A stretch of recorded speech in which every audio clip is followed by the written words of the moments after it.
Sporting Jibberish. I'm Stuart Booth. And I'm Jack Luffman. On today's show, oh, Jack, you were a bit early there. What's going on with yourself? Just a bit premature. A bit quackers. Oh, here we go. Get it out of the way, come on. No. All in due course, all in due course. We've been building up to this all week. Right, on the show, we'll be talking football, Raven Gulf League. We will be talking a little bit about transfers. We're big cup draw that happened yesterday. Yeah, our cup draw. That's the biggest cup draw. Don't be trying to duck around the issue, Jack. Test cricket, I can't wait for this segment. Honestly, I've got a pillow ready right next to me. I'm ready to go. Fancy football, Larkin has been early. He's been early for once. I know, yeah. I don't know what he's up to. I refuse to listen to it. Just play it as it is. I mean, he's getting a bit nervous, the old boy, actually, isn't he? Oh, is he? Is it because he's not been doing so well? No, the impending arrival of the young Larkin. Yes, everything changes, unfortunately, my friend. But we're going to start with our sporting performance, but we're also going to some news about Barrichello before we crack on about anything to do with cricket and ducks. But don't worry, guys. Everyone was sat there going, "What on earth are you going on about?" If you've not gathered it by now, you will gather all the lame, golden jokes and Jad and giving Jack a I know a week from everybody. Yeah. Well, you. Just me. Charles at work. Was he? I'm glad he's been in it. Right, okay, so Barrichello has got an opportunity to run in 3 different races. He's been entered in 3 since I spoke to you. Oh, is he? So Monday 25th of January he's got Market Racing at 1:05. He's been entered into Tuesday 26th, both Kelso, 1:12:30, 1:30. Obviously decisions need to be made, I think 10 AM 2 days before the race, so we will find out Saturday if he's running Monday. Oh, yeah. If he runs Monday, then obviously it's Tuesday out the window. If not, then obviously they'll push for the Tuesday race. Good Market Race, as I said to you, is well, I don't know, you call it my home race course, the newest one to me. 25-30 minutes away, so it'll be good.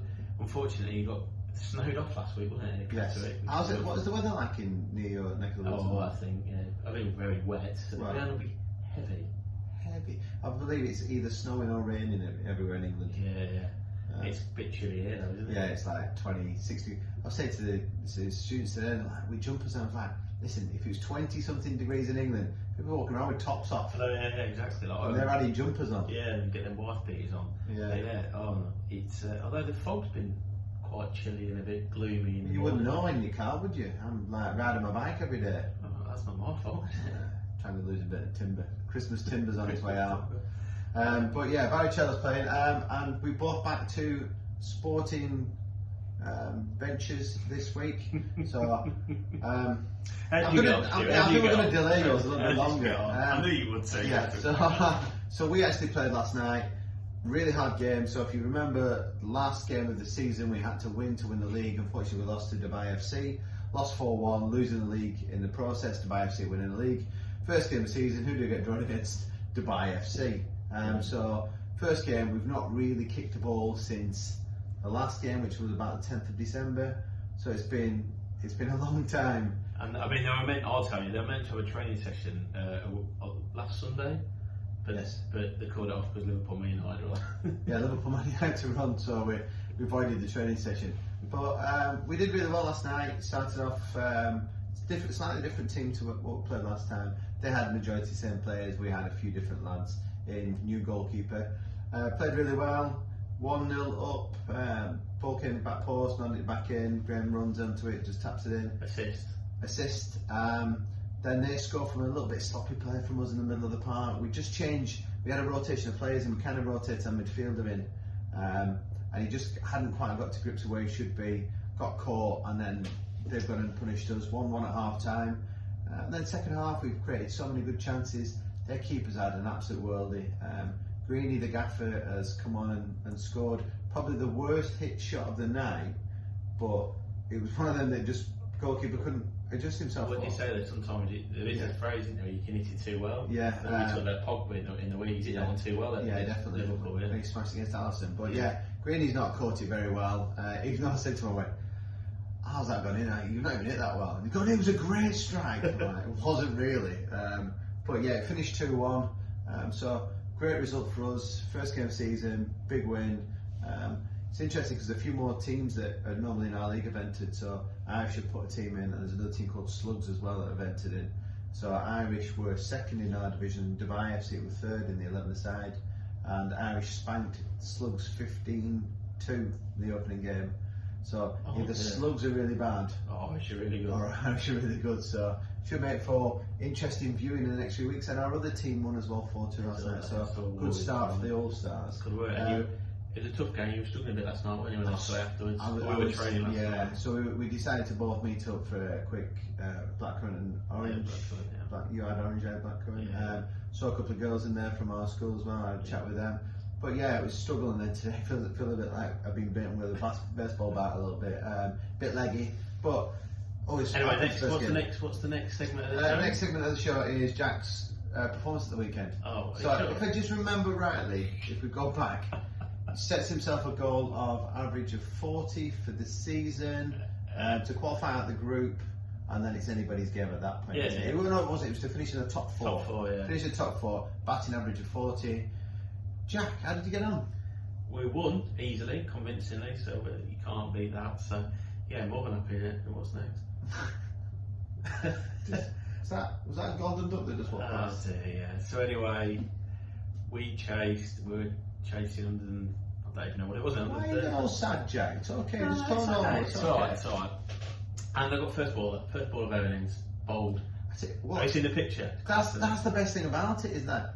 Not only does he just like text me, got a golden duck, and then that's it. Somebody actually got a picture of the ball. John, our general manager, comes and watches and takes live action shots, and he said first he said to me after the game, "Unlucky pal, but I've got a great picture." It is a decent picture, but having reviewed the picture, you're about as on time as like the Northwest trains. I've played. To be fair, he's come around the wicket, and it's done a little bit.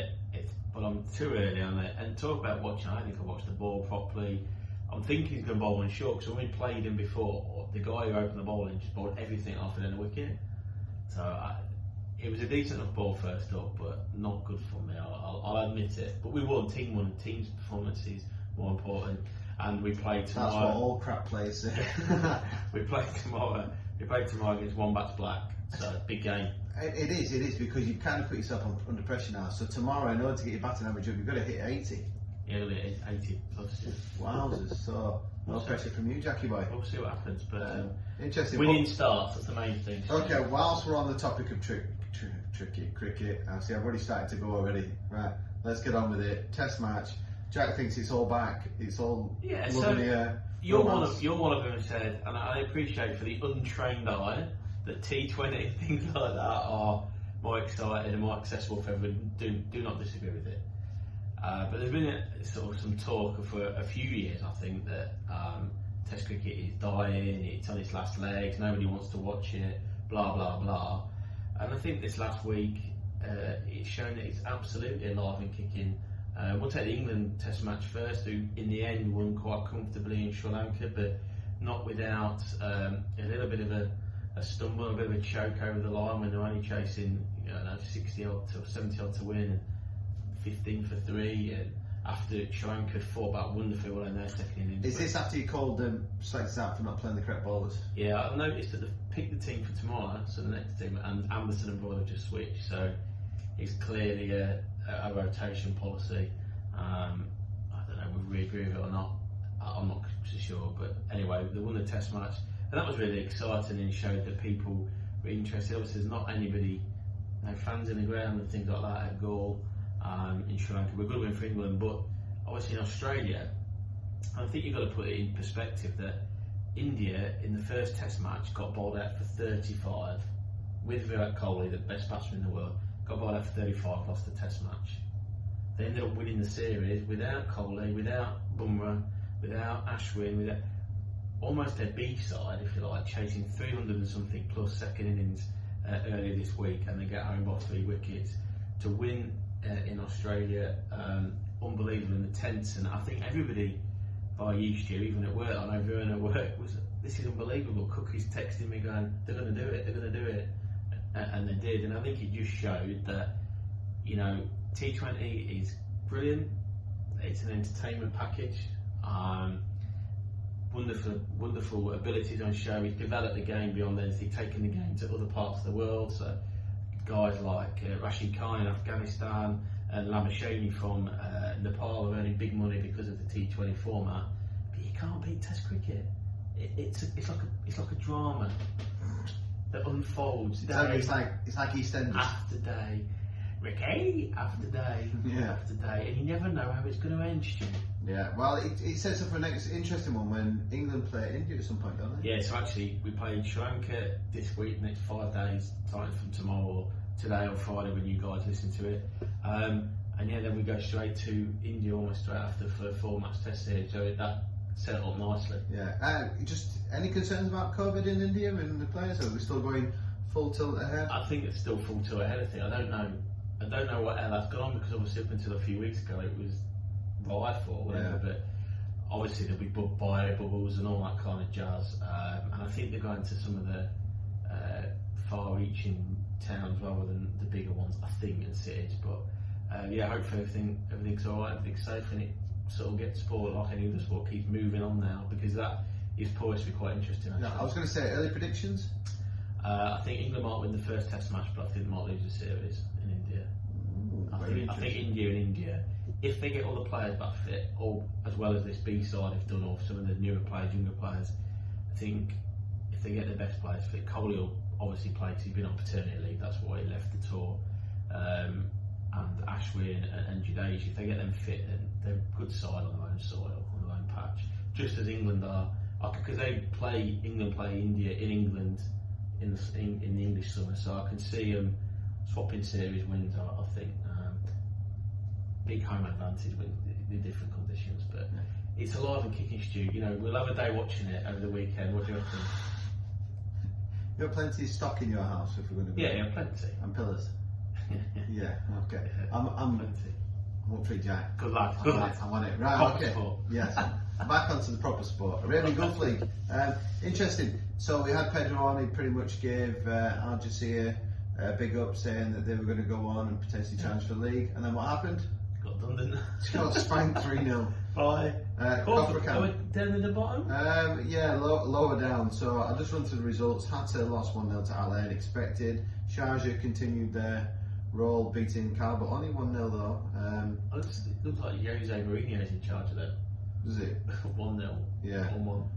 Ashman 2-1 against Fujairah. Big result. Shabab Al Ali beating Al Nassir 1-0. Which, yeah. Well, I think it's just unfortunate for you now. Is that going to give Shabab a bit of a kick, because they don't lose many games? No. It's now they can start converting them draws into wins. Then maybe Pedro's written them off too early. Potentially. Al Dhafra 1-1 with Al Wasl. Kofrakan with an amazing result, beating Al Jazeera 3-0. And Al Wada losing. I think that Bani has a bit of an outside. I think they're too far off the top. I think they look like a side who could mix it up with upset some results to upset as they go into the final. Yeah, they seem to be. Yeah, they pick up results here and there. So as it stands with regards to the league table, it's Sharjah on top, 32 points. Al Jazeera now 5 points behind. Beni Yasser comes to third now, 26, jumping above Al Nassir with 24 points. Then we've got Al Ain, who is still within touching distance of second on 23 points, and Shabab and Al Wada both on 19 points. And Kalba, 19 points. And the team that beat Al Jazeera, Kofrakan, move up to 14 points and currently in 11th place. So that is a bad loss for them. And they've got Shabab in the next time they play in the league, which isn't this week, it's the week after. Okay. Because there is a big cup game this weekend. It is the Arabian Gulf Super Cup. Okay, so that is between Sharjah and Shabab Al Ali. It's Friday the 22nd of Jan, so that when you guys listen to this, it'll be that evening at 8 o'clock. So that makes for an interesting game. So you've got potentially what would have been last season's league winners. Inshallah. Yeah, against this season's current top of the league, also the current champions. Because they were champions in the 2018-19. Yes, that's correct. Yeah, so it's poised for a good game there. So I'm assuming that one of those must have won the cup last year or the season. I think that's before. how it works. Yeah, so it would have been the league winners versus the cup winners, which would have been Sharjah as league winners and Shabab as cup winners. Well, we'll see how it goes then. Yeah, so it's holds for interesting interesting viewing. Yeah. So if you've got a chance to watch it, it'll be on Abu Dhabi TV as well as Dubai Sports as well. There's an opportunity when you listen to it to change the language into English, so you can actually pick up and it might even, I don't think it'd be Brownie doing it, but could be Brownie, so you might even hear the dulcet tones of Brownie. Could be Chris McCarty. Yeah, it could be Chris, but he might be too busy with Robbie. His mate Robbie and Jurgs. But yeah, we'll wait and see how that goes on. I'm hoping for a Shabab win. Yeah, I think it'd be good though if Shabab can win that game. Maybe it might give them a bit of confidence going into the next league fixtures. Particularly after beating Al Nassr. Yeah, and then maybe it might just knock Sharjah a little bit, and then they may have hopefully a dip, because we like nothing but close competition, which leads us on to the Premiership, which is turning out to be a treat for the eyes at the moment. I think it could. Well, if it continues to be as tight as it is now, it will undoubtedly be the best league. The best Premier League since its inception in 1993. Yeah. Will it not? Do you not think? Yeah, I think so. I think it's making for real interesting viewing. Just for the simple fact is that I think last year, as a neutral, it's a little bit disappointing when it turns out that one team just dominates and just pulls away from everybody else, because there was really only City that could catch Liverpool last year, but Liverpool were just relentless and just never dropped the points where everybody was hoping they would do. Yeah, exactly. I mean, I'd forgotten that I was reading an article back that they were saying obviously the 0-0 draw Liverpool Man United on Sunday meant that Man United stayed ahead of Liverpool by every point, 3 points, whatever it was. And this time last year when they played and Liverpool had won 2-0, it sent them 30 points clear of Man United. Yeah. And that's an incredible. I think you forget with the broken season what a season Liverpool had last year, firstly, and B, how that gap has narrowed, and I've been a bit of a Ole Gunnar Solskjaer bash, and I still don't think they'll win the league. I don't think they'll. I think that I'm not quite sure how good they are, but he's clearly closed the gap, and he probably shows Liverpool aren't where they were this time last year, and also the effect of a lot of games and stuff. But that's fine. That's how it is. Yeah, I think there's a few things to factor in there. Yeah. I sent that thing out to you, didn't I? It's like this elephant appears on a tree. Yeah. Nobody knows they got there, but you're just surprised it's there. And that's a bit like Man United. So we talked about when they lost the Drewy City, didn't realise how many games in hand they had, but there was something like 11th or 12th in the league. Yeah. And then they put this run together, and every credit to Solskjaer. They're up there, top of the league now. City with the game in hand can go above Man United, but are Liverpool paying the after price of playing high pressing football and playing that same type of system, or is it the fact there's no fans in there to get behind them that gives them a little bit of extra energy to boost them? Or I'm not trying to make excuses for Liverpool here, or is it the fact that because they're having to play Henderson as centre back and Fabs as centre back, they lose that little bit of bite and drive in midfield, which is affecting them going, to win the ball a little bit higher up the pitch, because with the ball behind the pitch gives you maybe more of an opportunity. I think there's a lot. I think all of those are valid points, and I think that Man United won those games in hand, which is fair play, because they always say, don't you, better off with points in the bag, because it's pressure. But they won those games in hand. I would say though, they've not beaten anybody in the top 6 yet. No. In fact, they had 2 points against City and Liverpool. Well, they're currently 6 points ahead of Liverpool with the game in hand. Yeah, Liverpool got going down to 3 points, so that's nothing. But Liverpool, I just think as well, the only thing I would say is, and I know I said it, and you probably disagreed. I think you did disagree a little bit last year. I cannot believe that they've not signed a goal scorer, a centre forward. Let's use Kane as an example. Test Spurs is resolved in the summer. Test is resolved, because as much as difficult to turn a move like that down. Current league champion, Champions League winners. I think the argument there is that you say that Liverpool had Salah and Mane as the goal scorers, and that's where the 2 goal scoring threats are, and they've produced most of the goals. And then they brought Jota in, and he hit the ground running until he picked up the injury. So Liverpool have just dried up at the wrong time with the wrong injuries at the wrong time. Bobby's always going to be a 9-10 goal a season type of guy, simply because of the way he plays. He's not a natural goal scorer. He's a flair player that's going to do a little trick and a little move here and there. He's going to create a little bit of an opening, and it's just unfortunate that Salah has not hit the back of the net. Mane's not done. Against United, which we'll quickly discuss, the two good chances Liverpool had in the first half both fell to Bobby. Yeah. And he didn't hit them cleanly. And there was one where he had an opportunity to pass to Robertson outside him, and he didn't go, and he tried to cut inside to do something and mess them up. But on that game, Liverpool first half, Thiago, Shaq, I thought were tremendous and gave us a little bit of something. And the only time we got the ball round the back, the referee blew early for Fulham for half time.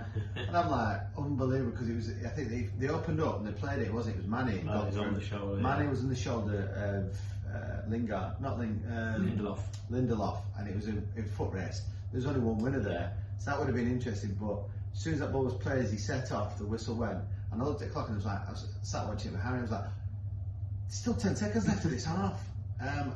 So it swings and roundabouts, because at the same time you flip it around the second half, United defended a lot better, and Maguire and Lindelof were very, very good. I thought Lindelof was probably the best I've seen him play for Man United. And Pogba could have won it for them if he'd not smashed it into Arsenal's chest. And Fernandes, with his opportunity where he's not got enough purchase on it. A bit like Bobby in the first half, where he's tried to guide it, and he's just kind of passed it to Alisson's foot. I thought Man United fair play. There was a big, and anybody on Twitter, I know one or two people saw that I was into Keys, because he was just being, as he can be, obnoxious and not letting Andy Gray and Young speak, because he was trying, basically, for anybody not seen, he was trying to say that Man United should have gone there and been expansive and played the football we know Man United to know, and actually they should be entertaining people in lockdown. And Gray and Young were saying, hang on a minute, just because they're top of the league, and they were saying a little bit that, I think, and to be fair to Solskjaer, that they know they can't go toe to toe with Liverpool, even with Liverpool's injuries a little bit, or they're not playing that well, or whatever it is. They can't. They've got to go in there, much like Spurs did, much like any other team will do, bar Man City, and try and nick it a 1-0. And they probably felt that it was an opportunity missed, which I think he said, didn't he? Maybe an opportunity missed, but I think when you look at Liverpool at the moment, if Liverpool get an early goal, they potentially go on and they could open you up a little bit more then. But I think the longer games go on, teams will then just get a little bit more confident. And I expect Burnley to do the same tonight. Massively. Burnley will sit in, make it nice and hard and physical and not give much away. But Liverpool needed plan B, and I thought against United they brought Origi on, which was potential plan B to put crosses in, but we never put the cross in. So why bring Origi on, who's 6 foot something, and they played him left wing when he came on. He's 1v1 with Wan-Bissaka at back post. I'm thinking, just lob it in there, let him have a go. But yeah, it is what it is. And then City beat Villa. Have you seen the controversial Silva goal? Yeah, and they've explained it, and I still don't get it. So Silva's offside. Mings has to go. No, Rodri's offside, isn't it? I thought it was Silva that was offside. No, he scores. So Rodri got us offside, and he tracks back to then make a tackle on Mings. Yeah, then he gets. And then Silva, and then Silva puts it back. It's basically talking about another phase of play. I mean, it's ridiculous. How can you be stood in offside position as soon as you touch the ball on live, even though I'm in an offside? It's ridiculous. Mings are probably just best leaving it go then, isn't he? And then he's worried that one of the City players runs onto him. I mean, he tweeted, he'd be in trouble, because he said in hindsight, he would do that, or he should have just cleared it rather than trapping it and trying to play. But rubbish. And Dean Smith got sent off to do what he said to the fourth official. He was cootie, by the way. What was it? He said, "Did you two get a set of juggling balls for Christmas?" Oh yeah, I saw that. He did it in the interview, didn't he? Red card. He told me. All right, because I saw him in the interview saying. Oh yeah, he said that. The guys at VAR, I think, must have got some juggling balls at Christmas, because they weren't watching the game.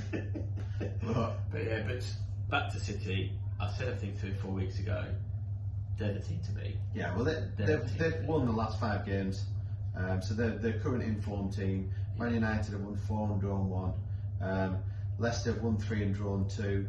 Liverpool drawn, lost, drawn, 1. And maybe it's too many draws are going to come and bite Liverpool in the bum a little bit. Same as Spurs in a minute, too many draws. So it makes for interesting. Obviously, that's us going over. It's like a really strange thing at the moment, because we've got a Liverpool game tonight. Then there's another Premiership game. I think, is it Newcastle game? There's another Premiership game. Newcastle, is it? And then there's the FA Cup game tonight as well. And then there's FA Cup all weekend. And then so it's Wolves Chorley tomorrow. Right. So it's Liverpool Burnley tonight, and then it's straight to the FA Cup. So Liverpool play Thursday night, Sunday United, Thursday Spurs. Spurs next up, yeah. Thursday, so it's tight turnaround. Yeah, we play Monday and Thursday, I think. Wickham away Monday night in the cup, and then. But it's wide open, huh? Oh, very much so. And probably the most exciting, like I say, most exciting. If you go United 40 points, and let's say at the moment, let's not discard anybody that's within 10 points, goes all the way down to West Ham with 32. Yeah. Bear in mind that the team with 29 8 is Chelsea, that I know are playing badly and having bad results, but you couldn't. Look at Everton on 32 points with 2 games in hand.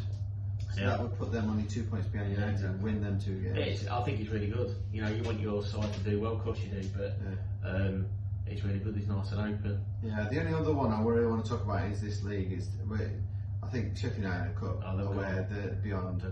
West Brom and Fulham are slowly getting left behind. Yeah. But it's a bit of a shame to see Wolves down there. But Leeds currently in 12th, so in that bottom 10, as predicted at the beginning of the season. I mean, they're going to be safe because they're 11 points clear of the bottom. But I will say that if they don't pull the socks up and start playing, start creating some chances, then they're going to struggle. They'll end up in the bottom 6. But yeah, interesting to see where that pans out. As per usual, pre-season excitement, went to the league thinking they were big time Charlies. As the league starts to grind on, some enthusiasm starts to wane. That's it. But right, so we're going to talk a little bit about some potential transfers that are going on. There was this young pup called Martin Odegaard who came on the scene at 17, I think. Real Madrid thought he was the best next Monday kid, and he's kind of just fluttered around between loan deals to loan deals, and Real Madrid have kept him signed on, which I find really strange considering he's now 22. And he's not played any first team football for Real Madrid. But Arsenal are sniffing around for a little bit of a loan deal for him. So it's potentially going to go Arsenal, but I think the favourites are Seville, to get him. It's interesting to see there as well at Arsenal, and I think he's done the right thing. He's steadied the ship a bit, hasn't he, Arteta? And he's definitely going with the youth, which I think, I don't know, it pains me to say this, but I think it's 100% the right thing to do. And that will allow him to get rid of even more deadwood as this season, as summer progresses. Give the young lads plenty of exposure with little pressure on them now. Let's face it, they've only got something to win. They're not going to go down. They could go on a run and finish top. You've got to 6, really top be, 7. Europe would be a push, wouldn't it? That's what you're aiming potentially for. Look at a cup competition again, you know, and fair play to him. I think it's the right thing to do. Well, on the back of that, Smith Rowe has had a massive impact in these first 4 games for Arsenal. They've just offered him a new deal. For 20 years old, £40,000 a week. I'd take it, wouldn't you? Oh, would I take half this of that? next bit, I think we'll probably finish on this. It worries me, this next bit on this thing. Okay, so what he's talking about is Jesse Lingard. So a potential move for Jesse Lingard. It worries me. So the clubs that we mentioned are Sheffield United for Jesse Lingard, West Ham, and Spurs. Right, can I tell you why it worries me? First of all, forget about Lingard. He's not playing in football. Yeah, I bet it's got something to do with Dele Alli. So he's not. He's a decent player. We know what Jesse Lingard cannot do. Reasons why he's not lost form, or he's not in the side, whatever. And that's the thing. He's got somebody already there who is a better player than Jesse Lingard. And actually, it's not Dele Alli. Gareth Bale. I mean, I don't like them. We've got plenty of those type of players. Is my point. Why are Tottenham interested in them? Because he's not going to be on cheap wages, even on loan, is he? No. Ridiculous. Jose, come on. Right, and the other one that Spurs have been linked with, and this would be interesting to find out point of view because you didn't see that then. No, Danny Ings. Yeah, well, I've touted this move for a while. I thought they should have approached him at the beginning of last season. But where does he fit? Well, that's the problem because he doesn't play week in, week out. The only thing I can think of now, sorry to interrupt you, is Jose thinking that him and Kane could potentially play together now that we've seen, and it's not, I've said before, it's not rocket science. Kane has always been able to drop deep and pass the football, but whether he thinks they can play together, potentially. I think he could because, like you're saying, Kane has that ability to come, drop, pick the ball up and play people behind. And Ings is going to be the one that's going to be on somebody's last shot. He's got some ability, but I think Ings would need convincing 100%. That he is not going to sit because he's wasted so much of his career. Obviously, not through his own fault, but through a bad injury, Liverpool.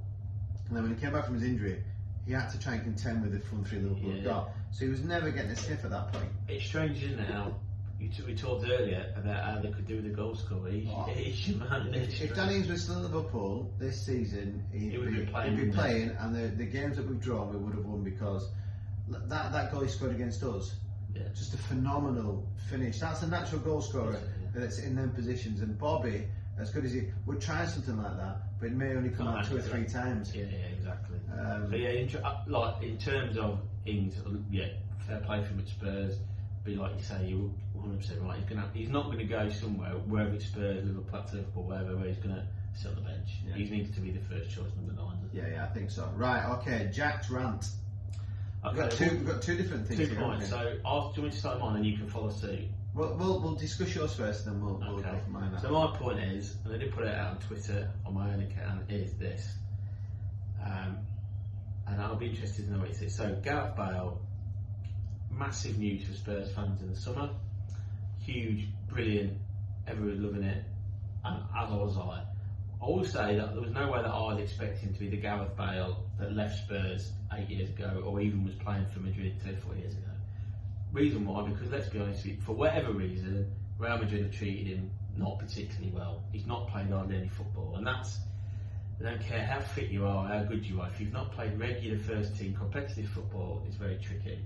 You've seen that even with Wales, they've had to manage him, and it must have been frustrating for Giggs, because he's their best player, but he's not even able to play him every game, every minute of every game in those qualifiers, so they've managed him. So wasn't expecting him to be the Gareth Bale that left us. And admittedly, the amount of time he's played, he's probably not shown enough. 100% agree with that. But I tell you this, if he's not going to get a game against Sheffield United off the bench or starting, when he clearly needs Premier League minutes to get up to scratch, to get up to speed, to try and get, somewhere near the Gareth Bale we all know, then what is the point of us paying his wages? Well, I get that completely. I think it was a bad decision to start with. You said that, I disagree with that. Yeah, I think it's a bad thing. I think when you take your rose-tinted Gareth Bale glasses off, you'll actually see that Gareth Bale was on his demise at Real Madrid. Zidane has seen that. That's why he's not playing. Attitude's not right. His abilities obviously got worse over time. You are correct. People need match sharpness in order to play without a shadow of a doubt. Jose has obviously seen something there that is not showing enough to get ahead of Bergwijn, who you think is absolutely terrible. Yeah. So there's something that we're not seeing behind closed doors, that either Gareth Bale, his ability has gone, or his attitude is not right. But it's funny you say that, because when you read, and again it's only rumour, conjecture, some of the stories like the London newspapers that follow and some of the Spurs forums, that they reckon that his attitude at the training camp, much like Joe Hart, has been such a positive influence on the youngsters and the team around him, because they're both winners. Let's be honest, they're the 2 people in our side who have won things along with Jose. I just don't get it. I don't get it. I think he's still got the ability. He's got to get match sharp. You only get match sharp not by playing 40 minutes against Lokomotiv Moscow reserves or 15 minutes against Marine. You get it by playing. We're 2-0 up at half time at Sheffield United. Get him on for 45 minutes. So then, if it's not down to his attitude, it's got to be down to ability then. He mustn't be that Gareth Bale. I know you say there was no expectation of Gareth Bale to be the Gareth Bale that left us. Yeah, I think that probably Gareth Bale improved probably the 2 seasons after leaving you guys and continued to play at that level. Yeah, massive. And then kind of hit a level. And I think was it European Championships for Wales where he practically dragged them through. Yeah. That's probably his peak. And I think from there has been a slight demise. And then, like everybody says, you should never go back, and he's gone back, and it's you Spurs fans, come on you Spurs, and now flapping around trying to find excuses for somebody that's just not good enough. It's harsh that. He was good enough to win the Champions League final against you boys only 2 years ago. Yeah, off the bench. Sticks and stones, mate. I only played 20 minutes that season and still beat Liverpool. Yeah. Anyway, what's your talk? Didn't win the season after though, did you Spurs? Yeah, well that was a VAR disaster as well, wasn't it? Blooming heck. It's never been handball as long as I've got a... Anyway. Is there a landing net anywhere? Because I think I've caught bigger than you. I'm off. Right. Trent Alexander-Arnold. You support... I'll give you backdrop to this. You surprised me when you said this the other day. So massively. So I watched Trent closely in the last 6-7 games. He kind of was in the team. He had a bit of a spat when he got brought off in a game. Then he spent a game out. He then came back in the team. Didn't play particularly well. Got brought off. Didn't do anything directly, but then went and sat right in the loft end of the subs area, and they kept panning to him, and he didn't look happy. And I think that was the game where he gave away the ball more than anybody else. And I've just seen, he's just... Trent last season and the last 2 seasons has been outstanding. On form, was absolute class, was a breath of fresh air because he had this ability to go forward and put this ball into the box. Was rated one of the highest valued players in the world. I think he made top 5 or 6 players and was absolutely outstanding. And then I've watched him really close the last couple of games, and I'm just thinking, if this kid's head is in the clouds where he thinks he's untouchable and he sulks when he gets brought off, or we've seen the best of him. And when I say they've seen the best of him, as in going forward, unbelievable, delivering the ball is absolute, but he's an absolute coward when it comes to defending. He won't tackle, he will not head. If you do, right, you need to watch the clip. The clip against Southampton's embarrassing because a proper defender steps in to hit the ball on the bounce. They don't let it bounce in front of them. They break their neck. They'll let it bounce. Well, the defenders will break their neck to stop that from bouncing. They'll lunge out to volley it away. He kind of jumps in a weird shape, misses the ball, costs us a goal. And the United game, the ball gets played over his head, and Maguire is 10 metres away from him, but he thinks Maguire's coming, and he jumps and ducks, jumps 6 foot, but then by the time he goes to twist it, he's 5'4", and he misses the ball because he's anticipating Maguire to come over the back of him to win the header. And he just showed to me he's not a defender by any stretch of the mind, and he's got a bit of attitude. And if I was Liverpool, and I'm going to say this right now, cash in. Wow, I told you he did this. He said this, and I was very surprised. I think he's been a bit harsh on that. He's never been the greatest defender. I think everybody would agree with that. And of the English right backs, who we seem to have a lot of at the minute, there are better defenders. Reece James, for example. But you're being harsh on him. He's only young. He's a Champions League winner. He was voted in that team of the whatever Euro. He's a Premier League winner, most assists. If he's playing that badly, he's got a bit of attitude problem. That's Klopp's fault to deal with. He's got to deal with him. But that's what I'm saying. I think Klopp's head's gone. I said that to you the other week. All whinging and moaning, and Mourinho picked it out, didn't he? Surely it's Klopp's job to get him back out of the class if that's what the issue is. I think you've been a bit harsh on him. Admittedly, his delivery wasn't very good, and that's what you pay him for, don't you? But yeah, if he's not defending, he can't deliver. What's the point around all But you've been a bit harsh. Just taking players off left, right, centre. Why not? Bale's not good enough. Trent, cash in. Yeah. How much are you going to get for Trent, though? Well, you see, the thing is I think last season. season. Who do you replace him with? You've got Nico Williams, who's this potential young pup, but Reece James is a quality right back that's at Chelsea with a lot of good potential there. Lamptey is another good potential, but you know what I'd go for? Your old boy, Kyle Walker-Peters. The guy. he loves Kyle Walker. The guy can defend. Actually, the bottom line of this argument is this: it's nothing about Trent.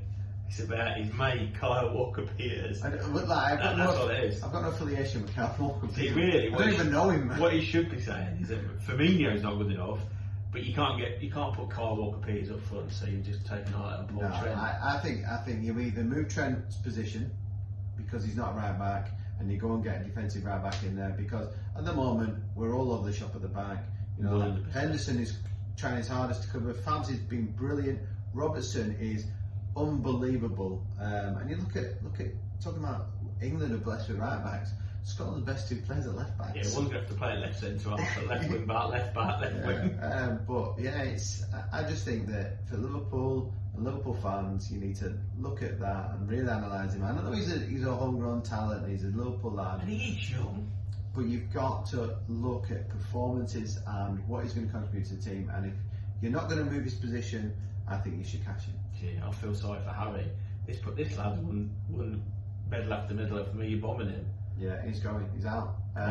Right. So let's go with Larkins. I'm a little bit speechless, I'll be honest with you. Right. Well, we're going to go last. we'll move on with Larkins. I don't know what's doing it because Does he realise it's FA Cup weekend or not? He probably hasn't, has he? I've no idea. I've not even listened to it, so I just need to grab hold of him and then see what he has to say. So this is Ian Larkin. Alright lads, bit of an early one this week, so it's morning, happy Thursday, Friday goes out Friday. A bit out of breath, you know what I mean, just been out getting after it. Just walked up 2 flights of stairs, it's absolutely killed me. So, right, where were we? What a week it's been. The world has been absolutely on fire in a minute with COVID and everything else, but I'll tell you what, Boris called this double game week just at the right time. Every morning getting up, seeing the scores running, it's been magnificent. And I'll tell you what, I wasn't wrong a few weeks ago when I said 4.8 million, you need to get John Stones in your team, lads. I'll tell you what, Mike Phelan was not impressed when I woke up the other day, saw that he had bagged 2, clean sheet, bonus 3 points, woke her up to tell her.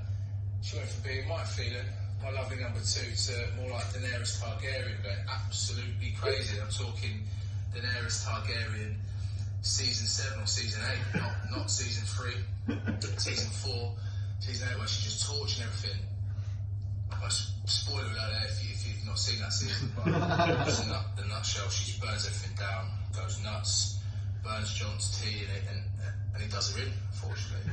But Mike was not impressed seeding, in fact, so much so she just keeps going on about demanding to play the wild card. She's been very rational at the minute, but you know, hopefully 8 days' time, all that's going to go. Anyway, enough about me.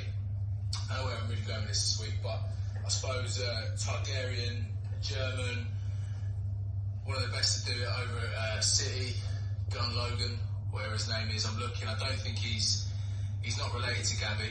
I have been doing some research on that. There's no bloodline there. But yeah, from the Rhine, from Gush Schlacken, you know it well, Luffers. You said you went on a year 9 field trip there. You admired quite a fair bit of Bratwurst. You said great place, 1978. I don't know what it's like now, but yeah, hopefully it's still good. He's someone that I've put in my team this week. I strongly recommend him going in. City have got a great run of games, lads. So any of those players, just get him in. I feel like I'm jumping on the bandwagon here. Some of you jumping in the Rally Red League about 10 weeks into the season and go straight to the top. No names mentioned. But yeah, get him in. Good value, lads. And then just one final thing. Just a bit disappointed in my boy Zuma. I don't know what's been going on in the training paddock, whether he's come back bludgeon or whatever from the Christmas break, but for whatever reason, Lamps ain't putting him in. So he's sitting on the bench. He's teetering on the precipice, I think that's how you say it, of being booted out of the jam season. So lads, alright, those of you who got Ogbonna, okay, you'll be happy with that. Nice clean sheet, plenty of jam for that one, okay. Tip this week, Gun Logan in. I don't know if he's related to Gabby. Shout out to Gabby, no, she's a big fan. And well done, boys. Here's the next double game week. Stay humble. I tell you what, I'm going to say there. He's going to say this, and we know that Gundogan, I'm going down the Logan chow. We know that he's just had a great 2 games. He's going to pipe up next week saying, "I told you, lads," even though he's already played his games. He sent that to our group at about 7 o'clock this morning. So he's not been drinking, but he's sounded like it. God knows what. It was class he had today. It's 8 days, boys and girls. I tell you what makes me laugh about him. He makes a suggestion like on week 2, and still I think goes, "See, I told you about this guy. Week 2, he scored me loads of points." Never picks it though. He's not in his team. Well, you'd know. You copy his team. Obviously, yeah. Yeah. I've got a German field trip in 1978. Oh, yeah, interesting though. I made you well. Right. Okay. So yesterday happened to be the cup draw. Just so everybody fully understands, cup draw has been made now, so there is a load of first round ones. We'll put this on the end of this clip. Yeah, there's a video at the end of this clip. And the YouTube one, and these guys that listen at home, don't worry, there'll be something going out on social media so you can have full viewing of what's going on. So round 1 will happen, I think it's week 22-23, it's a 2-leg game. And then the draw is actually preempted to the next round, so you can actually see who you can get into the next round. And then once we've done the first 2 rounds, we'll do a live draw where it's going to be Champions League special, and you'll get put into a group. Yeah. So everybody's fully clear on that. So week 22, 23 will be first round, first leg, second leg. Then it'll be 24, 25 for the second leg, and then we'll do a draw that week, which will go in. The only thing I'm going to say to you guys is on them game weeks, and I'll say this every week between now and game week 22, your responsibility to check your opponent's score to see if they've made any substitutions and leave any points minusing, because it doesn't minus off the game week, it minus off their league score. So if I've scored 22 points that week and I've made 8 subs, it won't show that on there, it'll just reflect on my league thing, so it still shows I've got 22 game point weeks. So you need to be there, and if you see that, let us know, because there's no way I am checking 120 odd people's scores. Yeah, we just need to check the fixtures, don't we? That's what we're Yeah. But yeah, cup draw, exciting. Who did I get? I did look. I know you have to look at the video, but I know Shrek Swamp was the last team out of the hat. Last team out of the hat, yeah. So I can't even remember who I had. Oh, you got Daryl. Oh yeah, I did Daryl. Yeah. Wolves fan. And the only other one I can really remember that stands out is Matt Aldridge against Matt Morgan. Oh, that's right. Yeah, so WSA battle. Did I not get a? Oh, I can't remember. I have no idea what I've got. Oh yes, I do. Lou Baldwin. Oh yes. Another Liverpool fan. Another Liverpool fan. Yeah. And what if he wanted to bomb Trent Alexander-Arnold? He was a big fan of Naby Keita at the beginning of the season, and he's done nothing. Yeah, we'll see. Anyway, that's it done. Weekend plan for the weekend? No, I do a little bit of exercise to think, get myself ready for next week. Hopefully got a game Sunday night with the other team. Maybe a little bit of weight training, and then ready for the big game. Oh, we play Irish on Wednesday. I'm training Wednesday. I'll come watch. Yeah, so 9 o'clock. Oh yeah, so it'll be good time for you. So yeah, that'll be the big fixture for us next week. And you've got Wombats Black. Wombats Black. So 80 plus to score. Yeah, we'll see how we go. Get involved, particularly in our little Bale and Trent Alexander debates, because at the end of the day, Stu, what do we know? Right, ladies and gents, this is the draw for the Sporting Jibberish Raddison Red Champions League Cup. As you can see there, everybody's name is in this box here. There will be no seeded people in here, so I'm going to click this button at the bottom. This will be for the first round and the second round of the cup competition. Anybody who makes it through after that point will make it into the group stages. This is currently generating, and we will see the information as it comes through here. So we can see there, Blue Army, Chris Kelly will be playing top of the Clops, Jacob Hall. The winner of that will play Guilford Pleasures, Mark Griffin. Some ropey names on here, Jack. I'll just scroll through just quite slowly so you can hopefully pick up some names as I go through. Who have we got, Stu? Who got? I'm looking out. I'm going to look now. Finding Timor, Chris Hargreaves versus Retro Sport. That'll be an interesting game. Is that AFC? Is that Matt Aldridge? Yeah. Versus Mike Morgan. Oh, it's a WSO clash. And they will be playing Adam Cattle if they make it through. Chris Mulgrew's on there playing No Ramping. Adrian Donovan. Let's keep going. Romford Rejects, Paul Walker is playing. Oh, Sam Holiday. So that's another Dubai clash there. Actually, Sporting Jibberish Nation clash. Have we? You got Lou Baldwin. Oh my goodness, Lou Baldwin, Naby lad. Well, I've seen Lou Baldwin's ratings in the league, so I'm quite fancying my chances there. There's not many people below me, but he is definitely one of them.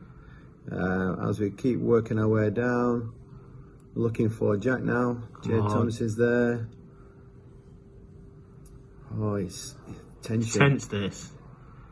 Cameron, Larkin's got a bye, look. Larkin's made his way through as a bye. He'll be playing the winner of, we'll just call him Andrew Exton, we'll not read his name in, against David Jackson. So the winner then will play Larks. Kev Fields is on there. Steve Wolby. Oh, is he on? Is he on? Okay, so Daryl Sims on Wolverhampton Wanderers. Big fan will play Big Lefty, Jack Luffman in the opening stage, and then you will play the winner of Renell Rochester against John Frost. So you guys will play out. So you can see there, everybody's draw all the way through. And then remember, if you've got a bye, you only need to win one game to make it through to the Champions League group stages. So that is all 100 and stupid amount of numbers and names that I've had to go through. Oh look, so, Swamp Shrek, last out the hat. Oh, against Nick Latham. Oh, okay. Good luck, guys.